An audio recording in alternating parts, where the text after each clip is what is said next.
भारतीय संस्कृति विश्व की सर्वप्राचीन संस्कृति है। हमें पहले यह समझना चाहिए संस्कृति किसे कहते हैं। संस्कृति शब्द में दो शब्द हैं, एक सम उपसर्ग है और व्याकरण की दृष्टि से जो क्रिया करने क्री धातु है, और उसमें 3 प्रत्यय लगा करके संस्कृति बनता है, जिसका अर्थ होता है संस्कारित क्रिया अथवा शुद्ध क्रिया अथवा अच्छी की जाने वाली क्रियाएं।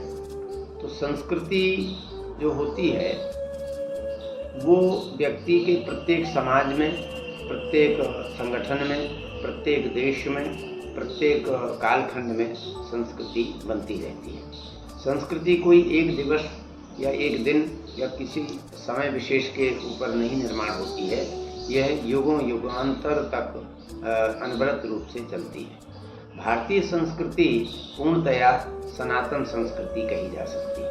दूसरे शब्दों में उसको वैदिक संस्कृति भी हम कह सकते हैं, जो मानव ही नहीं अपितु समस्त प्राणी मात्र के कल्याण के हेतु की जाने वाली समस्त क्रियाएं, धर्म अर्थ काम मोक्ष परक, वो सब की सब संस्कृति में समाहित होती है।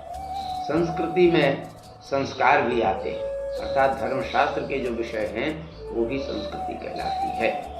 संस्कृति, यदि हम भारतीय संस्कृति पर चर्चा करें तो इसका पालन करने में ही हम सुसंस्कृत कहलाते हैं, तभी हम अच्छे मानव कहे जा सकते हैं। इसलिए यदि व्यक्ति संस्कृति से युक्त नहीं होता है तो उसमें विकृति पैदा होती है, और विकृति पैदा हो जाने से वह व्यक्ति असंस्कृत हो जाता है। तो जो हमें ईश्वर प्रदत्त प्रकृति है, उस प्रकृति के तत्वों को लेकर के अच्छे संस्कार से युक्त शास्त्र सम्मत क्रियाएं कर देने से वो संस्कृति बन जाती है। वही प्रकृति हमारी संस्कृति में परिवर्तित होती है, और यह संस्कृति यदि प्रकृति में यह शास्त्र सम्मत व्यवहार इत्यादि ना लागू किया जाए, पर्व उत्सव इत्यादि ना किए जाएं, तो वह विकृति पैदा हो जाती है। तो विकृति का अर्थ होता है विकार, विकार का अर्थ होता है दोष।